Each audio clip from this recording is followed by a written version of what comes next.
Good afternoon. So, something I've been wanting to do for a while now, since the beginning of the year, was start a thing called Testimony Tuesdays, where I just make a vlog, a video log of testimonies of things that God's done in my life, and just share to encourage people out there that if God's done it for me, that He can do it for you. So I hope and I pray that this blesses you guys and you can share it with your friends and your family and just be encouraged, you know. The first thing that I want to share today, just going to try to keep these things short, under 5 minutes, so you don't have to sit here and listen to different things.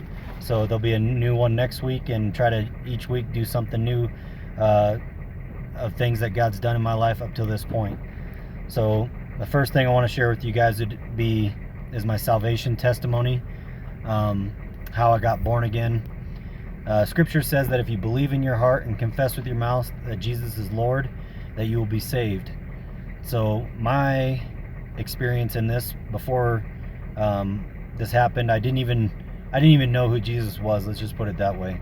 I knew there was a God, and I figured I was a good person, and since I was a good person, that I should be able to go to heaven. And I just want to encourage you guys that that's not it. That Jesus says He is the way, the only way. He is the truth and the life. So no one gets to the Father except through Him. So when I was 19, I just graduated high school, was living on my own, and I went to see the movie The Passion of the Christ. It just came out that spring, whenever it did, I believe it was 2003. And as I was sitting in this movie watching Jesus go through all the trials and tribulations, the beatings, the humiliation, to me it was just a movie, and I'm like, man, this is pretty rough stuff for this guy. It doesn't seem like he really did anything wrong or anything bad.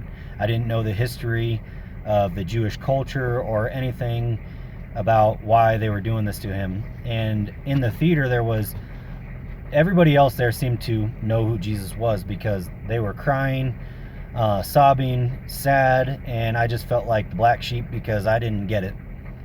And about the only thing I took away from that movie after I got out of there was the fact that I'm like, this must be why everybody hates Jews, because this dude didn't seem like he was a bad guy, and they just wanted to kill him.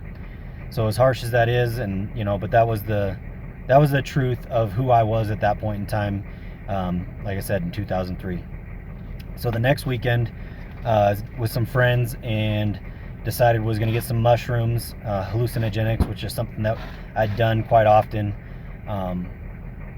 That's just the way I was living at that point in time in my life, and took some mushrooms, and everybody else seemed to have it work for them as far as, giggling, laughing, hallucinating, but for me it wasn't.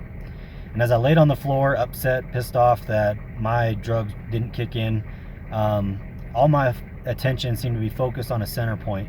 And as I looked off in the distance out the door of my house, something came over me. It was like a flash of light, happened in an instant, and all of a sudden I was standing with Jesus. I was a little boy, and He had His arm around me, and He just told me, "Joey, everything's going to be okay." And just like that, it was over, done and over with. And it was just crazy to me that I hadn't been praying, I hadn't been believing, I hadn't been seeking, but for some reason God sought me out. And I believe He's seeking out new believers each and every day. And just through this video, He's seeking you out. Just by the words that I'm speaking, He's seeking for you. He's seeking your heart. Sorry, some icicles just dropped off my truck and it scared the crap out of me.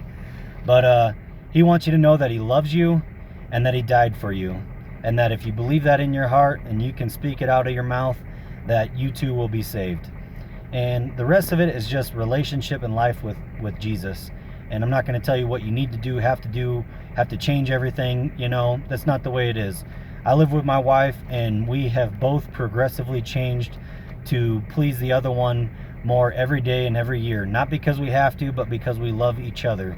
So, don't worry about the lifestyle that you're living, or maybe things that you're doing wrong that other people in church have said that you need to do this or do that. Or maybe you did accept Jesus, but the church pushed you away because of stuff that you did. Well, you know what? God doesn't push you away.